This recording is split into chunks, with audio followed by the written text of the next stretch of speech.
Subscribe कीजिए GK talk channel को और बेल आइकन को दबाइए जीके से रिलेटेड वीडियो सबसे पहले देखने के लिए।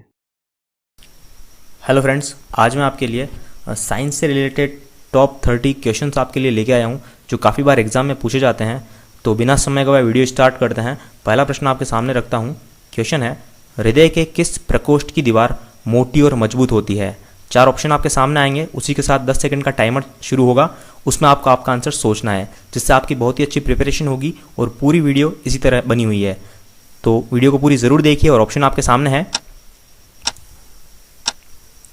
4 ऑप्शन आपको पढ़ने हैं और आंसर आपका सोचना है।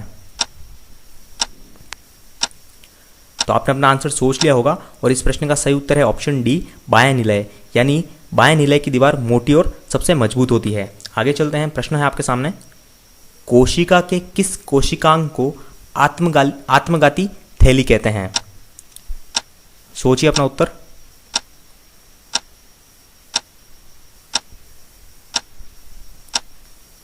तो यहां पर ऑप्शन डी बिल्कुल सही है, लाइसोसोम को आत्मघाती थैली कहते हैं।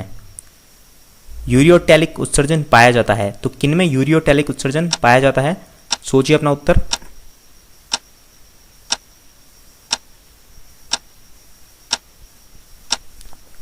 तो इसका उत्तर ऑप्शन सी है, मानव व मेंढक में यूरियोटैलिक उत्सर्जन पाया जाता है। और आई होप आपने भी यही आंसर दिया हो इसका। आगे बढ़ते हैं हम। न्यूनकारी विभाजन किसे कहते हैं?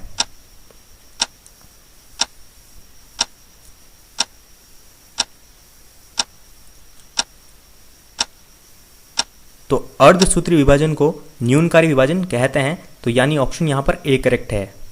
निम्नलिखित में से सदिश राशि कौन सी है? कार्य, समय, द्रव्यमान या फिर गुरुत्वीय त्वरण? कौन सी एक सदिश राशि है?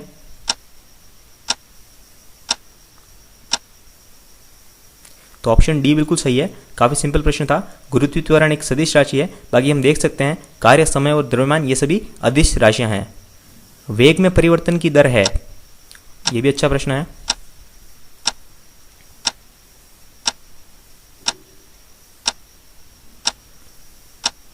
तो सही उत्तर होगा ऑप्शन सी, त्वरण वेग में परिवर्तन की दर है।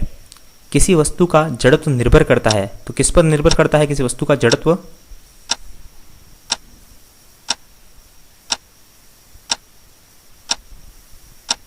तो यहां पर इसका उत्तर जो है वो ऑप्शन बी है, वस्तु के द्रव्यमान पर किसी वस्तु का जड़त्व निर्भर करता है। वस्तु की वृत्ताकार गति के लिए आवश्यक बल कौन सा होता है? अच्छा प्रश्न है।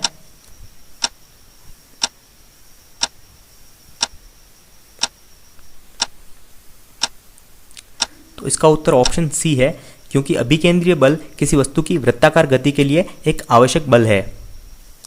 गुरुत्वीय त्वरण जी का मान सबसे अधिक कहां पर होता है?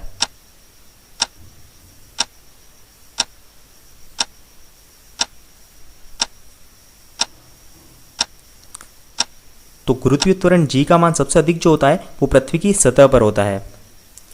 संवेग का मात्रक क्या है?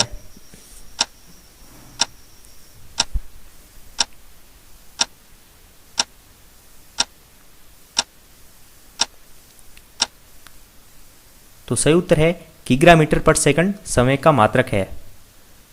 यूकेरियोटिक कोशिका में किस प्रकार के राइबोसोम होते हैं? केवल 70S, ऑप्शन बी 70S तथा 80S, ऑप्शन सी केवल 80S या ऑप्शन डी केवल 50S? तो इस प्रश्न का सही उत्तर है वो ऑप्शन बी है, क्योंकि यूकेरियोटिक कोशिका में 70S तथा 80S प्रकार के राइबोसोम होते हैं। आगे बढ़ते हैं हम। अगला प्रश्न है, कांसा में कौन से मिश्र धातु होते हैं? 4 ऑप्शन आपके सामने है। काफी सिंपल प्रश्न है ये। तो कांसा में क्या क्या होता है? तो ऑप्शन डी यहां पर हम सही करेंगे, कॉपर और टीन कांसा में मिश्र धातु उपस्थित होते हैं। आगे चलते हैं हम। सोनार में हम किसका उपयोग करते हैं?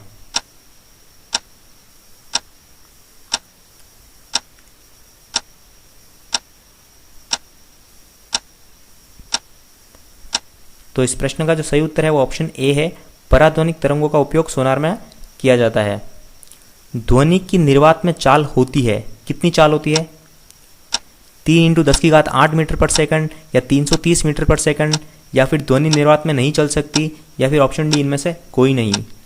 तो आपने अपना उत्तर सोच लिया होगा और इस प्रश्न का सही उत्तर ऑप्शन सी है, क्योंकि ध्वनि निर्वात में नहीं चल सकती, तो ऑप्शन सी बिल्कुल सही है। आगे चलते हैं हम।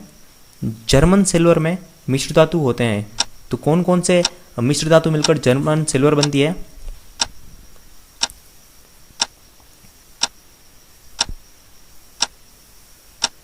तो ऑप्शन यहाँ पर ए बिल्कुल सही है, क्योंकि कॉपर, जिंक और निकल मिलकर जर्मन सिल्वर का निर्माण करते हैं। विद्युत धारा उत्पन्न करने की युक्ति को कहते हैं जनित्र, गैल्वेनोमीटर, अमीटर या फिर मोटर?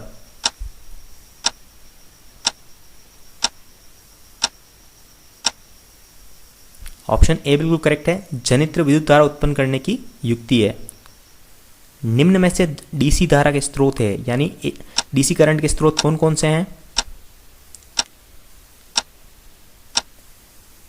तो जैसा कि हम जानते हैं सभी डीसी धारा के स्रोत हैं, तो यहां पर हम ऑप्शन डी को करेक्ट करेंगे, उपयुक्त सभी। प्रकाशीय तंतु में किस घटना का प्रयोग होता है?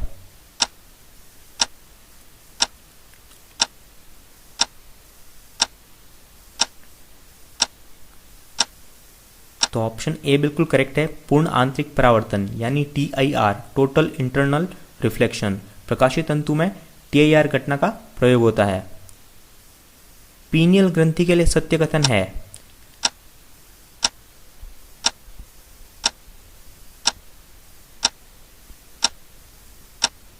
तो इस प्रश्न का भी सही उत्तर ऑप्शन डी होगा, उपयुक्त सभी।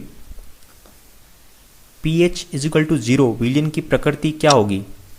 क्या उभयधर्मी होगा, अम्लीय होगा, उदासीन होगा, या इसके बारे में हम कह नहीं सकते? तो इसमें कोई रॉकेट साइंस की बात नहीं है।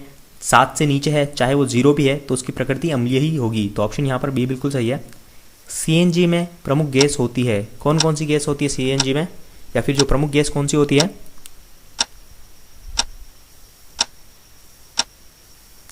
तो ऑप्शन यहाँ पर ए करेक्ट कीजिए, मीथेन CNG में प्रमुख गैस होती है। विद्युत परिपथ में धारा का मापन करने वाला उपकरण कौन सा है?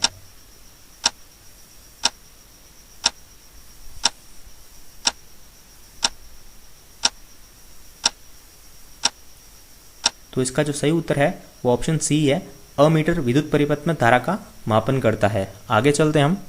सामान्य दृष्टि के वयस्क के लिए सुस्पष्ट दर्शन की अल्पतम दूरी होती है, यानी कितनी कम दूरी पर कोई मनुष्य स्पष्ट रूप से देख सकता है? तो न्यूनतम वो दूरी कितनी होगी? 25 मीटर, 2.5 सेंटीमीटर, 25 सेंटीमीटर या फिर 2.5 मीटर? तो अच्छा क्वेश्चन है और इसका सही उत्तर ऑप्शन सी है, 25 सेंटीमीटर की न्यूनतम दूरी से व्यक्ति देख सकता है, उससे कम दूरी पर व्यक्ति नहीं देख सकता। आगे चलते हैं हम। किसी प्रिज्म से प्राप्त 7 रंगों के मध्य का रंग कौन सा होता है?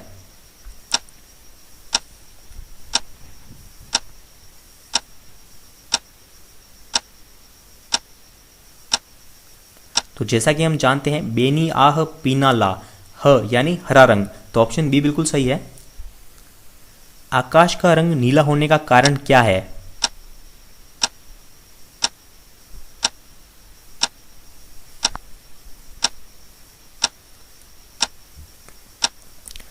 तो सही उत्तर है प्रकाश का प्रकीर्णन आकाश के रंग का नीला होने का सही कारण है, तो सी बिल्कुल करेक्ट है। रेगिस्तान में मृग मरीचिका होती है, किसके कारण होती है?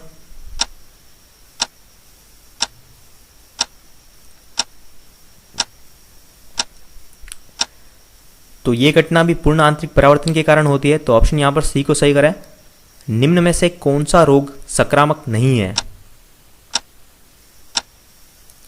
कैंसर, सामान्य जुकाम, कोरोना या फिर चेचक? तो सिंपल सा इसका सही उत्तर होगा ऑप्शन ए, कैंसर एक संक्रामक रोग नहीं है, यानी ये छुआछूत की तरह नहीं फैलता। ओके, बाकी सभी छुआछूत से फैलते हैं। रंध्रों का खुलना व बंद होना नियंत्रित होता है, तो किससे नियंत्रित होता है?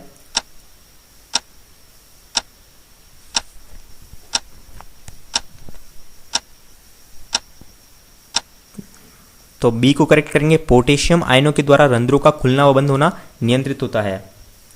नशे में डूबे व्यक्ति के मस्तिष्क में सबसे पहले किस भाग पर असर पड़ेगा?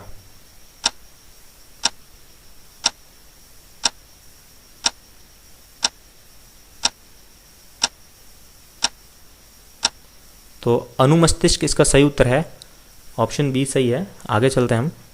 इंसुलिन किससे संबंधित है?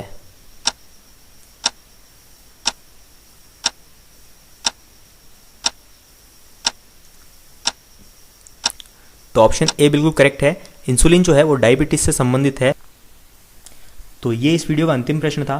तो अगर आपको वीडियो अच्छी लगी तो वीडियो को लाइक कीजिए और इन 30 प्रश्नों में से आपने कितने प्रश्नों का सही उत्तर दिया है उसका कमेंट आप ज़रूर नीचे कमेंट बॉक्स में कीजिएगा।